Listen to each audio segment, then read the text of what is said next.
Greetings. Welcome back to the Cape Lead Revolution. This is Chachi with yet again another edition of Leaders with Leaders. Here with me today, pretty cool thing. My boss for some certain things. Pretty great former teammate of mine. He and I invaded Iraq together, and now he's shaping young minds for bringing them into the special warfare communities inside the United States Air Force. Senior Master Sergeant Marcus Mader. Marcus, thanks for being on here, brother. I'm excited to do it. So we'll just dive right into this. If you could give one piece of advice to any aspiring leader, what would that piece of advice be? I guess it'd be not to think that you have to do it all yourself, right? Like if you're going to lead, generally you're going to lead with people, and it comes down to understanding what your complement of people are and how to employ them in the best manner. And then, excuse me, trust. Right? Like if you're a leader, you should be getting people to an end state, not trying to do everything yourself. I trust the people around you to get you to where you're going. Man, that's good. That's good. I like both of those, and it's it's funny. We're here this week at National Harbor in Maryland, celebrating at the Air Force Association annual event. And this ends up being a huge thing because this is where we recognize what we call the 12 OAY, the 12 Outstanding Airmen of the Year, where the Air Force says for yearly award winners, they pick 12 people that represent the best and brightest of the United States Air Force. And not too long ago, you were one of these people. I was, 2016. So 2016, 12 OAY, and you're back doing the same stuff. You've moved on because you were in Florida at the time, and now you're out in Texas with the prep school. What was that experience like for you, getting to meet and hobnob with some of the senior leaders of the Air Force and have good, honest conversation? Yeah, the 12 OAY is a unique council. They get you access, one-on-one situations with General Goldfein, Chief Wright, guys like that. To be honest with you, you get treated like a rock star while you're here. It's one of the cooler things that I've done in my life.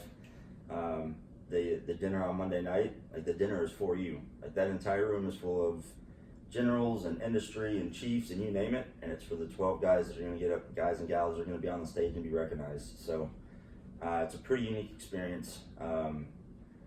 It's rewarding to know that you can climb in the Air Force, 300,000+ people, they recognize 12 and you get to be one of them. So that's pretty cool.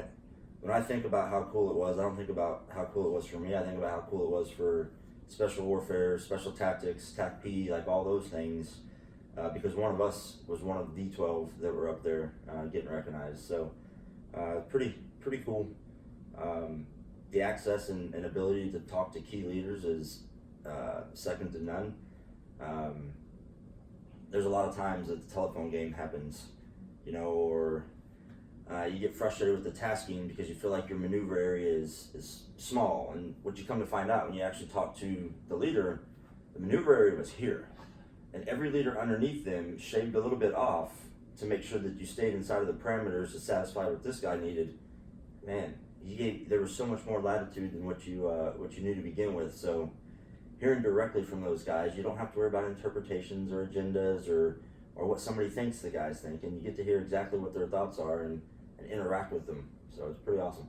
That's one of the coolest things for me is listening to General Goldfein, Chief Wright, and hear them talk about, hey, don't wait for us, go out and do what's right. Mm-hmm. Submit the paperwork, but by all means, do what's right. And it's very odd from their mouths to what happens at unit level, how that all gets twisted. Mm-hmm. You hear a lot of times, hey, that's what he said, but blah blah blah. Mm-hmm. And so it's funny. And even so Chief Wright was on the podcast several months ago, and he and I talked about that very thing. Of sometimes you can step out and do all the right things. Some people, and for good and bad reasons, for a lot of stuff. But it's interesting for me to watch that whole kind of scenario play out and do that. Now, one of the things that I alluded to in the intro is you being my boss at the TACP Association. So you are the president of the TACP Association. Mm-hmm. Tell our listeners and viewers a little bit about what the association is and what we do. So our association is it's a veteran-run nonprofit, right? So it's a 501c19. A lot of people know 501c3. The difference is we're veteran-run versus not being veteran-run. Our mission is to remember, honor, and support. Remember the fallen, honor the living, and support those in need. 2010, when Senior Airman Smith was killed, a couple guys, Charlie Keyball, Troy Lundquist, Jerry Campbell, guys like that got together and said, hey, what are we really doing as an association to take care of our families and whatnot? And it catapulted a switch from being a instructor-run store type association to we're really going to stand for something, and we're gonna take care of our folks. So him being killed in action, they flipped all the bylaws and everything that what it stood for, and man, we've started going in a totally different direction now, and it's amazing. So we're 9 years into it. Next year will be the 10th year that the new charter, I guess you could say, is pressing, and the amount of support that we've been able to give back to everybody is ridiculous. This past reunion, obviously you were there and you know it, but we were able to give a check for $20,000 to the daughter of Brian Daly, who died in a parachuting accident. We've been able to give cars to Gold Star children on their 16th birthday. And we had a contractor killed on a range in a training accident, and we were able to provide support for her family, although he had been retired. So our ability to give back to the community is second to none, and it's pretty awesome. That's great, and and the reason I ask that is none of that comes together easily. So not only do you have all of your roles and responsibilities as a senior master sergeant inside the United States Air Force, but now you're president of a nonprofit, and so I've seen firsthand how many texts we get a day for the nonprofit and for the TACP Association, and how much time that does chew up. So I can only imagine how busy you are. Not to mention that your wife is a currently serving military member inside the United States Air Force. So what do you do for your oxygen time? What do you do to restore your soul that makes Marcus Mader the best Marcus Mader in the world? So it's interesting, right? Because in the military, you do so many personality tests, this, that, and the other. Are you an introvert? Are you an extrovert? Are you this, that? And the wife and I are very similar, except that I'm an extrovert, she's an introvert. So it makes it interesting. For me, it's being around people and doing something. I don't really care for a whole lot, like sitting at the house twiddling thumbs. Like, I'm not the guy that's going to pick up a book and feel like, oh yeah, let's go do something afterwards. But it's golf, it's hanging out with friends. One of the things that we've been talking about a whole lot lately is priorities and having your priorities straight. And I was struggling with what the tier looked like for a period. The first two are easy, faith and family, like those are on top. But what was that next layer of tier? And we recently had a guest speaker at the squadron, and her message was community, and the community will get you through. It's genius, right? That's the ring that I've been missing. So faith, family, community. And then, I've got work and, team and those things down there to get after. But it's being a part of the community, interacting with folks, having people over, and nothing gets me more excited than having a couple people over to the house to watch a football game or let the kiddos play or whatever. So that's it. Golf, obviously, it's frustrating, but it's energizing at times. Yeah, I live in Phoenix. I was like, sweet, year-round golf. Other than it's not year-round golf, you can't golf during the summer. I think it's just absolutely brutal. So I'm waiting for further into the fall, as it looks, to get that going. But I'm looking forward to golf, and I don't get to do that as much as I would want to. But looking back on this, and again, you and I had some good conversation over a few alcoholic beverages last night. You were in initial training. You were in TACP Tech School when 9/11 happened. Mm-hmm. So your career has been born of warfare. And so that is all operationally, of the United States Air Force or military service and any of that. So what has kept you going for so long? I mean, so many people can't take it, do one and done. They don't like the deployments, but deployment after deployment after deployment, and awesomeness that you've had throughout your career. What keeps you taking? So it's funny because at different points, it's different things that kept you ticking. We were at Fort Carson, loving it, Senior Airman JTAC when I left, and I get Shaw. I get stuck at the ASOC where the purpose isn't to go out and drop bombs and this, that, and the other. Figured, okay, cool, I was at Fort Carson for 2 years. I could get out of Shaw in 2 years and we'll be on to the next thing. 5 years later, I'm like, oh my dear Jesus, is this thing gonna end? And I'll tell you, we had great people there. Some of my best friends were at Shaw. And part of it was my lack of maturity, that didn't understand the mission set that they were getting after there. But it wasn't where I wanted to be at that point in time, so in 2008, I was on a deployment. I tried to go to the soft side for a number of times.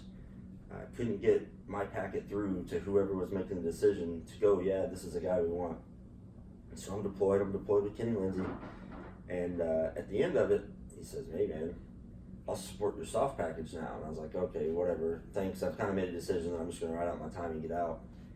And I get home, Justin Kramer shoots me an email. He says, hey Marcus, they're doing this special tactics assessment thing. You wanna give that a shot? Well man, I'd feel pretty dumb if I didn't at least go give it a try to see what the outcome might be.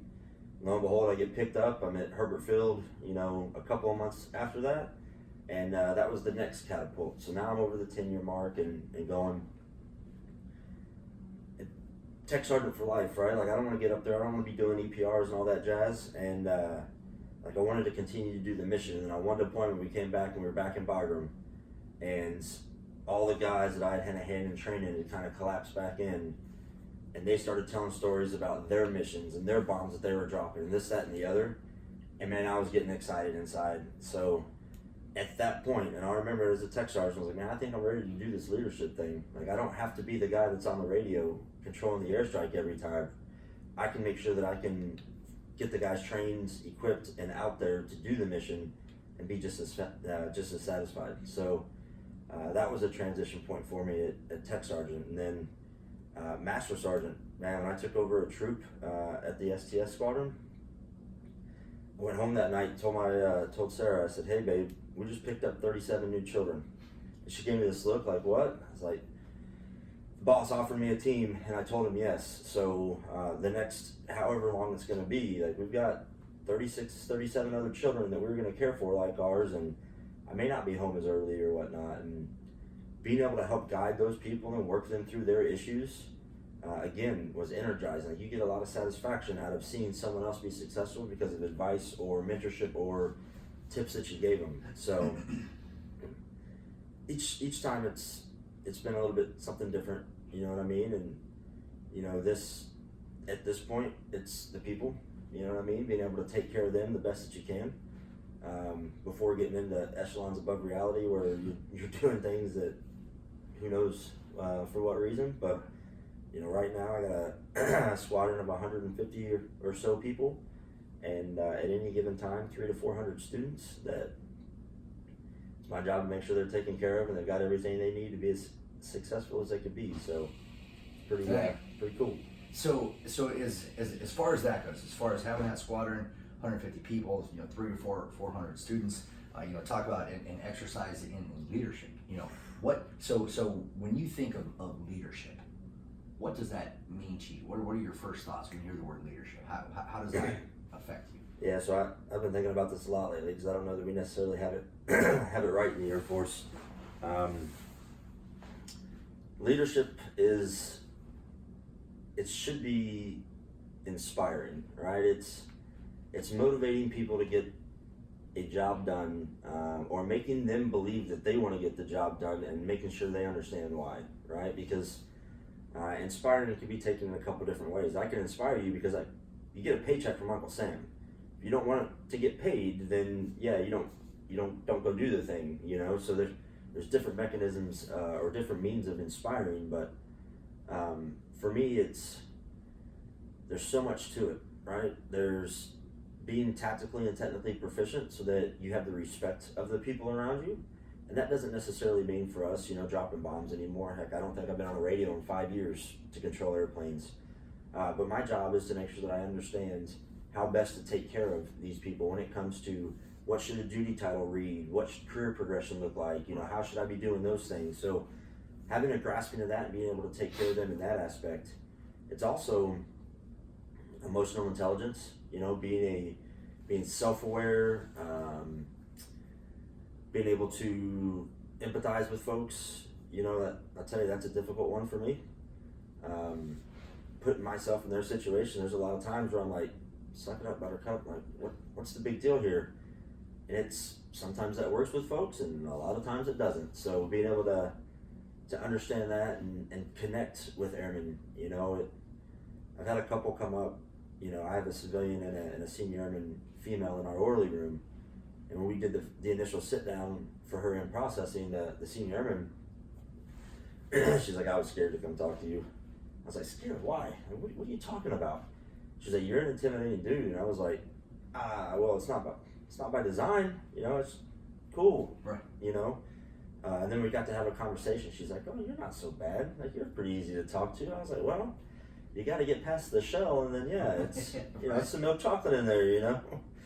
So same thing with the secretary. Holly did the same.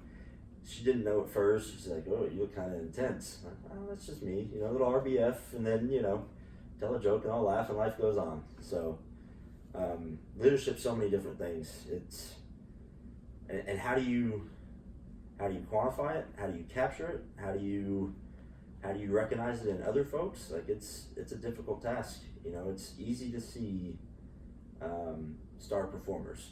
I gave you X, Y, and Z to do, and I gave you X number of days to do it. Well, you did X, Y, and Z, and you did it in half as many days. Oh, you got to be a rock star.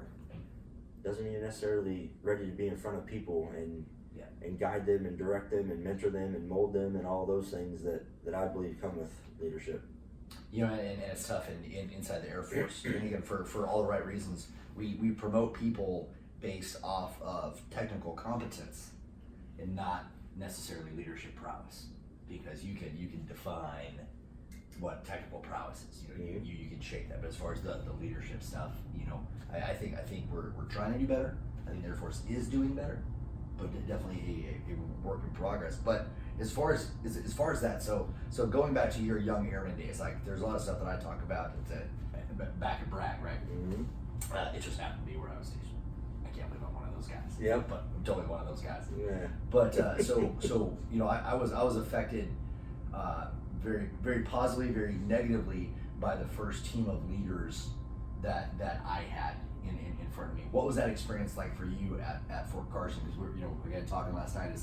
We had some good dudes back there. We had a stacked team. You know, you had you had everybody that.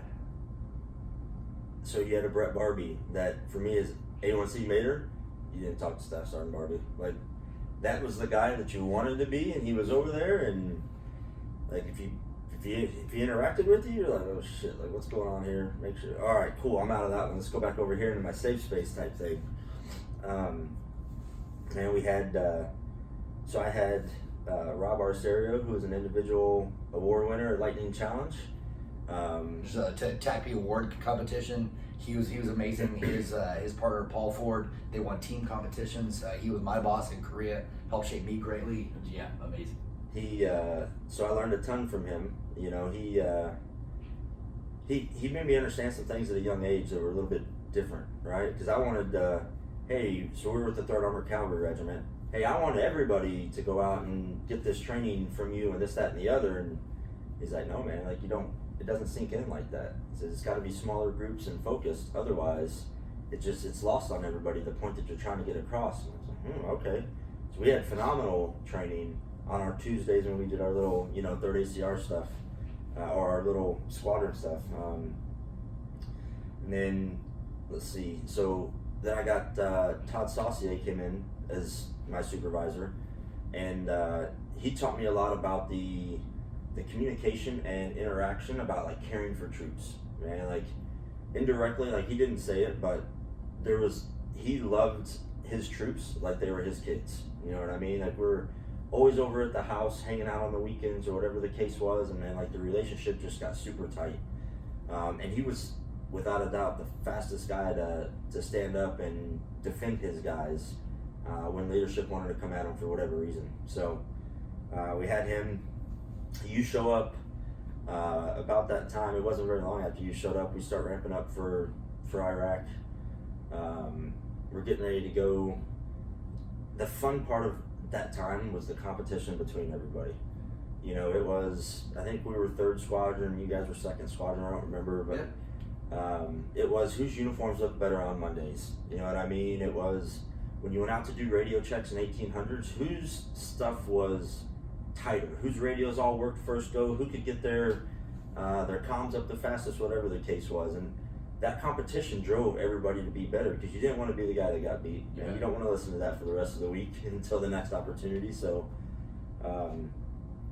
no, it was good. You know, at that point I was echelons down from the top leadership, so I had so many filters in there that I didn't really feel the brunt of it.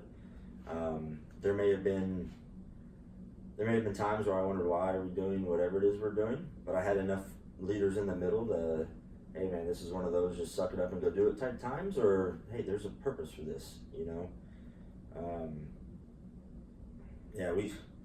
Uncle Road, he's probably still got stories to tell that we haven't heard yet.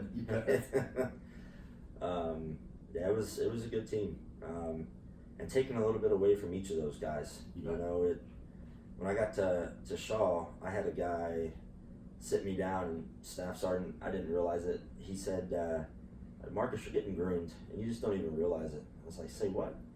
So when you look back at it, guys like Arcerio, got these soft background guys, were setting me up for success later on down the road, and I had no idea. I just, all right, cool, I got a supervisor. He wants to train, let's do this. So, you know, and so much of leadership and or handling conflict and or frustration comes down to perspective. You know, and a lot of times young airmen don't have the perspective, you know, to know exactly what has to happen and why and doing that. But again, go back to one of the first things you said in the interview was trust. You know, it's easier to handle those things like, hey, trust, get all that. Because I remember being a young airman and wondering why I was doing all this. And I remember the bosses at the time that I could not stand would just say, don't ask why, just do what you're told. This is the military. That model has gone away with the dodo. Mm-hmm. You know, we have so many missions on such a grand scale with so few people now, especially with increases in communications, that everybody needs to know the why. Well, I'll be honest with you, not that the past generations were dumb per se, but it goes back to our conversation last night of smart versus wise. Yeah, right? Like, you can be a smart person, you're trying to understand why you're doing it, and you're not quite getting there. Whereas if you're a wise person, like, you know why we're getting after it, you know, and it could have no impact on us, right? It could have nothing to do with us why we're doing it. But going out on that 3-day exercise with that team builds trust and camaraderie with them, and it's going to help you get into things later or have access or whatever. And yeah, a smart guy, like, this is dumb. I don't want to go sleep in the woods with those dudes for 3 days and not get anything out of it, you know. But a wise person goes, man, those relationships are worth way more than those 3 days that you spent in the woods in a sleeping bag, you know. Absolutely. So speaking of relationships, what do you do? What do you try and do to cultivate relationships inside your organization, in and amongst your team? What do you do in that leadership capacity? Yeah. So when I first got to the 350th, I would have and this is gonna seem funny for you or whatnot, but I'd have a bowl of candy and I made sure it was stocked all the time. Right? And the door's always open and people walking up and down the hallway, this, that, and the other.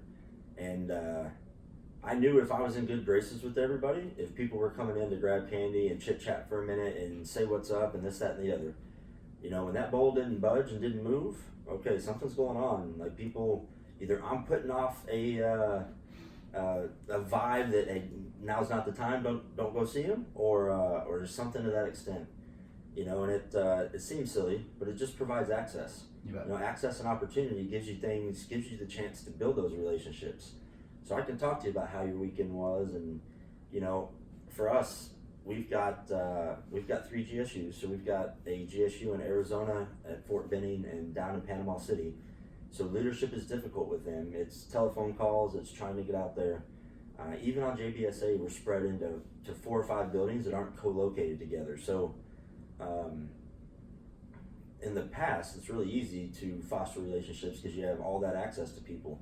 Now, every engagement has got to almost be a home run to make sure that you get the most out of it, because it could be a month before I see you again, and it's email or text or phone traffic in between then. So that, and to foster relationships, we talked a little bit about it last night, is you got to be vulnerable at times. Like people have to know that you're human, and not to the point that they lose faith in your ability to lead, but to the point that they go, oh man, like that person's been through some things too. Like he's not that different. You know what I mean? Because, you know, growing up, you had those folks that just looked like they were bulletproof. Like nothing ever bad happened to them, and a lot of times it didn't necessarily. Like they set themselves up for success, and you know the opportunities that they made sure presented themselves were good ones. But the thing is, like, man, maybe they've dealt with the family death. You know, my wife and I, we had a miscarriage the first time we got pregnant, and I thought that this was the most crazy thing in the world. Like, gosh, like we're one of them. You know what I mean? And then I talked to some mentors or whatnot, and they're like, oh no, it's happened to us 2 or 3 times, and like right then and there, he and I connected in a way that we wouldn't have before if he wouldn't have been willing to be vulnerable and go, man, I've been through that too, you know? I talk about it in the team room. The team room's a sacred place because you have a lot of people that have shared similar experiences, and it's a safe place for them to get it out, you know? We send people to do things that most human beings aren't necessarily built to do, and when they come back, they are a little bit different and changed, you know, and they think there's something wrong with them sometimes, and sometimes there is. Other times it's just them having the courage to go, hey, you know, I've been having some dreams. And then you look around the team room and 7 or 8 guys go, yeah, we've had them. They're going to last, you know, a couple weeks, this, that, and the other. You know, if it gets to this point, do this. And all of a sudden that guy realizes, like, oh shit, like all these people that I just, you know, thought were bulletproof, oh, they've dealt with that too. And I don't want to normalize it, but you kind of normalize that. So being vulnerable has been the easiest way to build relationships I've seen. You know, it's just kind of funny. Like I didn't start going to see a doctor about some of my issues till I was on my last assignment, you know, in Kuwait and doing some of those things, and that ended up being tough for me.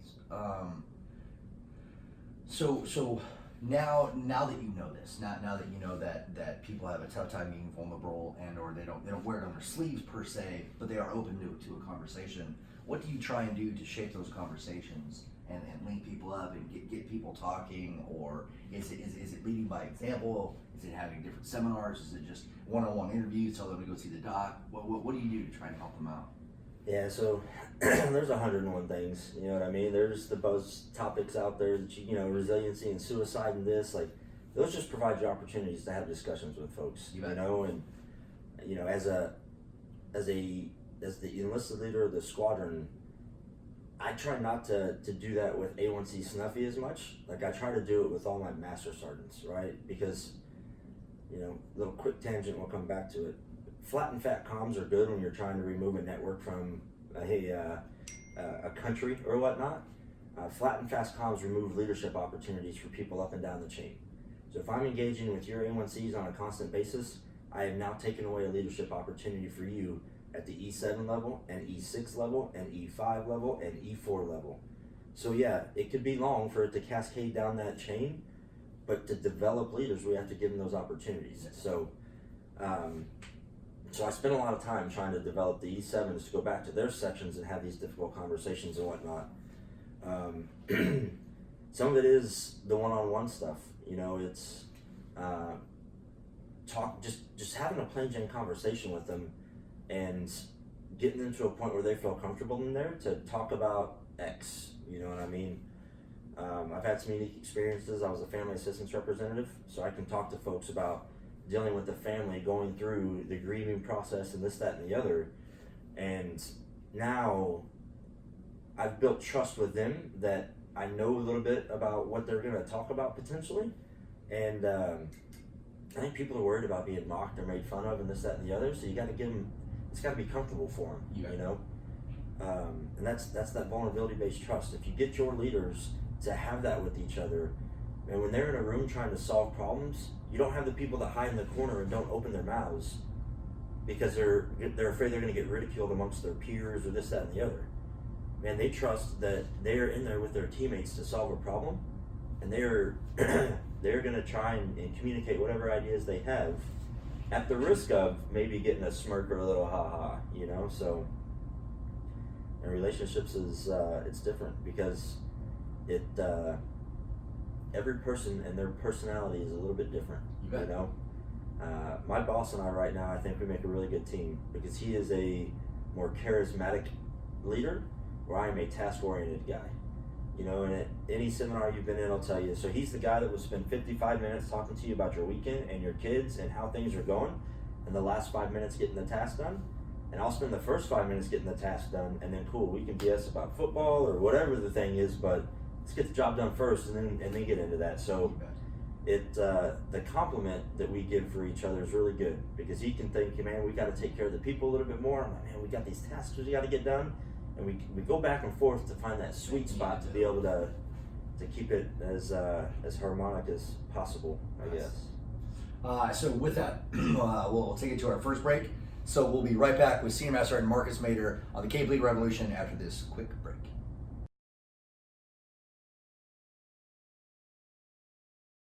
Welcome back from break. So here we go again, Marcus. We touched on this a little bit in the first half when I talked about what you do to restore your soul. Mm-hmm. But I think more specifically the phrase that people are used to is work-life balance. You know, what do you do for work-life balance? And I know you and I are not great fans of that phrase at all. You know, I used to say work-life integration. I was a fan of that, so I said that for a little while. Recently, I've heard work-life harmonics and building harmony. Okay. But between these two things, it doesn't imply balance or any of that stuff. So how do you understand this, and how do you help shape this for you, your family, your teammates, anything? Yeah. So the thing I try to talk to people about is it goes to expectations, right? So your family expects you to be there for your family. Your job expects you to be there for your job. You know, as a service member, it's the you're on duty 24/7 kind of thing. So same thing when you're a dad. You're a dad 24/7. So you have conflicting priorities there. What I try to tell folks is I think the concept of balance is it doesn't exist, right? Like it's the dumbest thing I've ever heard of because and you have those competing priorities, and there's times where one's going to demand more of you than the other, right? So for me, I equate it to a teeter-totter, right? So when you know it's heavy EPR season come the end of the year, man, that teeter-totter's up, and I got to focus on that, and that's where I got to put all the energy. Hey fam, I'm going to be working late, I'm going to be bringing the computer home, like just expect that my attention is going to be in this place to be able to get these things done. But as soon as it's done, hey, guess what? I'm going to leave the office at 3 o'clock every day so I can be there to pick you up from school at 3:30 every day, kiddo. And then we can have dinner on the table when mama gets home from work. And you try to keep the teeter-totter going back and forth. You know what I mean? And I guess over a year, what you would hope is that if you had to surge 6 times over here, well, then you made it up 6 times over here to your family. But I think the idea of balance is, it's well-intentioned, it just doesn't exist. You know, it's super easy as a leader to be able to say, hey, I'm gonna go have lunch with my kid today. Anyone see Snuffy that's expected to get a job done, not so easy for him just to say, I'm gonna cut away and prioritize this, you know, and maybe it's a point where, and Bruce Dixon was good about it, he would put it on his calendar as the command chief, I'm going to lunch or I'm going to this thing, so that people knew that he was interacting with his family, and his thought or his hope was that it would cascade down, so that if people saw that it was okay for him to do it, man, maybe it's okay for me to do it, and then it just continues to go down, and then you've got leaders throughout the organization that, man, you can make those decisions at your level. You know what I mean? If the mission is getting done and the tasks that are at hand are getting done, maybe you can let these 2 or 3 guys go have lunch with their kids one day, you know, or you forecast it. You go, guys, I know you want to do it this time, but this would be a better opportunity. Why don't you go ahead and plan on doing it this time, you know? So some of it is leaders helping to manage those things and provide opportunities, not to direct them or micromanage their schedules or whatever, but to say, man, like, hey, this would be good for you, you know? I didn't realize, so the first 9 years of my career, 10 years of my career, I didn't have my son. So that juggling act was significantly less.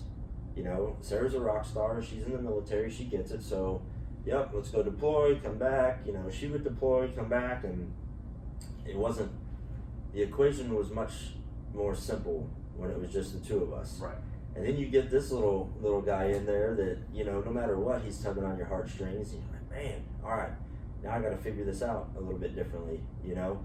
So as a leader for the first 10 years of my career, I didn't have that wisdom to be able to push to my guys, like, go do lunch. You know, like that's a moment that you'll never get back. That kid is never going to be in that moment again at that age, at that time. Go take advantage of it, you know? So. Yeah, like we were talking last night, you know, you can always make another $1, but you can't make another minute. That's right. You know, and I really like that, you know, and, you know, the balance for me, and, you know, the Air Force has said 2-10-5-7 as far as work-life balance, 2 hours a day for you, working out or kind of doing whatever, but 2 for you, 10 hours at work, 5 hours at home, disconnected from work, and 7 hours sleep as a rough thing. And I guess at face value, that's probably okay, you know, but for me, it's not just giving my family minutes, it's giving them quality minutes. That's right. Like distinct, purposeful minutes. Mm-hmm. And I may job all day, but if I come home and just give them 30 minutes where I'm in the moment, you know, that helps restore my soul. Mm-hmm. And so far, that's been enough for them. Is that if they I don't want to give them my slop time. You Right. know, I don't do everything else in the world, and then whatever's left over is my family time. Mm-hmm. I schedule family time. You know, it's interesting you mentioned that. I had you know, when you talk about that day, you know, 17-hour day, if you got all that in there, you know, I had a leader, not, you know, I use the EPR example right now because that's just kind of the life I'm living, you know. Over the next 3 months, there's 50 EPRs that are going to go through, and it's a burden, but, you know, I had a leader tell me, be smart about when you take your time away from family. And at first it was like, I didn't get it necessarily. But his point was, man, if you get into work at 7 o'clock like everybody else does, and you PT till 9, you go on with your day, and then those extra hours of work are at the end of your day, your kids have a routine, your family has a routine, dinner's gonna be served, you know, whatever that is, you know, reading, spelling words, you know, playing video games with them, whatever that connection is. Well, if you spend that extra time at work, you have now missed it with your family. He said, you know what? Your family doesn't miss you at 4 o'clock in the morning. And I just kind of looked at him. He's like, be smart on where you spend that time. So if you know that you're going to need 3 hours to work on EPRs, get your ass in the office early and spend that 3 hours when your family doesn't miss you. They're in bed. They're dreaming. You know what I mean? You're the farthest thing from their minds at that exact time. So, yeah, it was good advice. You know, and so somebody had said it in my waning months before I retired this year, and it was so great, and it was so impactful. I wish I would have heard this sooner, or this advice is that, you know, you need to make sure you run out of career before you run out of family. Mm-hmm. And so I think I had screwed that up plenty, you know, during my time. And so again, I wasn't smart at the time, but I'm wiser now, a little bit to your point. So that's been a little bit interesting. But then going back to the whole wiser issue, and you and I had a short conversation before we started this about scar tissue. Mm-hmm. You know, do you have any scar tissue from past leaders that you didn't like what they did, how they treated you, how they made you feel, any of that stuff? Because I've got tons of it. Yeah, so I've had a lot of luxury of autonomy, you know, but as you grow in rank, you know, the expectation, so they expect more out of you, I expect more out of them. Like, I expect you to give me more leeway now that I am in this position to take care of these things. So, you know, the flat and fast comms, the, you know, circumventing a leader to go right to a subordinate, things of that nature drive me nuts, right? Because you're paying me to be a leader in your organization, and then you're not using me as one. Yeah. So either do it or send me packing, you know what I mean? There's plenty of other jobs out there that I could do if you want to go ahead and be in charge of senior airmen again, you know what I mean? So one of them is just do the things that only you can do, right? So if you're a squadron commander and you're trying to worry about you know, what the roster is going to look like for this particular day, you know, do you need to be doing that as a squadron commander? Like, is that where we should be putting all that energy and effort? Like, that's a whole lot of pay to have an 05 down there doing something that a senior airman and a staff sergeant should be working on. You know, so that's some scar tissue that I've come across, and I haven't had too many micromanagers. You know what I mean? So that's not a huge one. But I've also learned from a different perspective to understand what other people's scar tissue is. You know, so I had an officer that went on a deployment and got burnt bad. So he, in turn, I'm sorry, to be clear, not physically burnt. No, that's right. Yeah. Okay. He so he got held responsible for some things that, quite frankly, were difficult for him to have any control over. So when he got back, his trust for the NCO Corps was non-existent. You know, so instead of being able to trust that, hey, I gave that task to that dude and they're going to go get it done and life is going to be good, well, he did that before and it didn't work out. So now he is significantly more involved in every one of those things that are happening. So it was huge contention for us at first. Like, listen, man, you gave me the task, get out of my hair, let me go do it. You know, and then when I stepped back and realized that, oh man, like, it's not necessarily his fault. You know what I mean? He had an experience before. He has a scar tissue that he's not going to let that happen to him again. So he's putting mechanisms and measures in place to make sure that it doesn't. I'm like, all right, well. And how can he be wrong with that? That's right. You know, so, yeah, I guess I'm fortunate that I've had a lot of really good leaders that I don't have a lot of scar tissue built up. You know, so. But yeah, I've learned from some others and how to interact with those that do have it. You know, it's the same adage. You know, you said answer the phone with a smile because you never know what it's going to do for somebody that day. You never know what's going on in somebody's life or what situations until you get to know them and have that relationship and go, hey man, like, why are you acting like this? Did something happen in the past? Right. And boom, next thing you know, you're that much tighter as a cohort or whatnot. You bet. So. Kind of with that, like, it's a very interesting point that you had made last night is the concept of how do you judge your day? Yeah. You know, so explain to our viewers and listeners out there what exactly you mean by that. Yeah, so and generally speaking, we like to be a glass half full, and you want to judge yourself on success. Hey, I was able to get this done today. I was able to get that done today, so on and so forth. And man, I had a super squared away op soup. Prior Army guy, went over, became an ST dude. Rob Bartleson sat me down one day and he said, hey man, he said, every day is a failure. And I just looked at him, I was like, well, hang on a second. Like, I've been 14, 15 years and I haven't heard this. Like, what are you talking about every day is a failure? Like, look at all these things that we get done. I said, yeah man, look at all these things that we don't get done. And right then I was like, oh, like, now I'm listening. I'm interested in what you got. So basically what it boiled down to is, man, you could spend your day and get every administrative task that higher headquarters came down to you with, whatever, you could get that accomplished. And a lot of people would say that was a successful day. And I would tell you that it was a failure because as a senior NCO, and I should be making the rounds to check on people and see how they're doing and making sure that they're all right. And then vice versa. I could spend my entire day going around and seeing how everybody's doing and making sure that life is good and kind of getting the pulse, but I didn't get a single task done for whatever reason. So every day is about, in my eyes, every day is about failure and what you're willing to accept as failure. You know, so get your 1 to N list for what you have to get done that day, and then just accept that these bottom aren't going to happen, and we're going to have to deal with that. You know what I mean? And then boom, let's focus on these and let's get after it type deal. So yeah, I don't judge my day anymore about the things that I got done.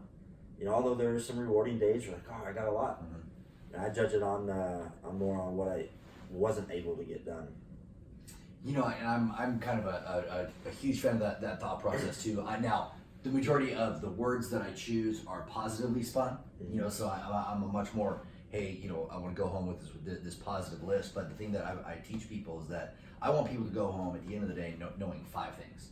They did what they could with what they had at that time, regardless of the environment, whether they wanted to or not.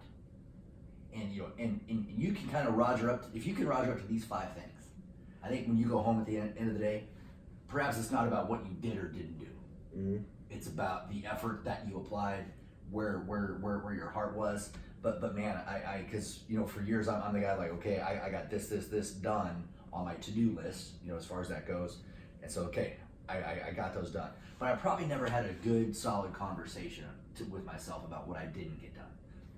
And I think I did that for all the right reasons, because when I got there tomorrow, hey, obviously whatever I didn't get done is still on my to-do list, so I'll just kind of knock that out and keep whittling that down. But the to-do list never ends. and I never, because I believe it's a good, honest self-assessment. Sure. And a good way to have feedback. Hey, I did all this stuff done. Okay, don't break your arm patting yourself in the back.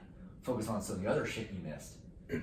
So it's funny you say that it never ends. From the time that my boss and I had been paired together, he probably had 67 to-do lists now, because every meeting we go to, like, oh yeah, we got to get that. The other thing I'd say that I guess you could put the positive spin on it is, as long as you include some of those other things that are implied tasks into your to-do list, then all right, you know what I mean? Hey, get this OI done. Hey, get that done. Hey, go see 3 people and ask them how their day was. You know what I mean? And then you get maybe more of that balance between tasks and things that you have to get done and leadership that you have to do with the folks, because it's complicated. You know what I mean? And I guess if you wanted to have balance, that's where you achieve balance more, is in the work center, with how much of this am I going to get versus how much of that. You know what I mean? And it's the same thing. Like, hey, we got a surge. We've got these things to get done. Oh, hey, we got an opportunity to take a knee. Cool, let's go do a 3-day thing with our unit and build some morale and things of that nature. So, and so I'm a huge believer in implied tasks. And so I love one of the things I taught when I was a QC instructor was I taught military decision making process, which is now the joint operations planning process. But so I love specified and implied tasks and doing that. It's funny. One of the notes I've written down was, you were talking about one of your leaders, I think your command chief was, he gave, you didn't say he gave permission. And it's funny because there are things that we do as leaders to give implied permission by our own actions.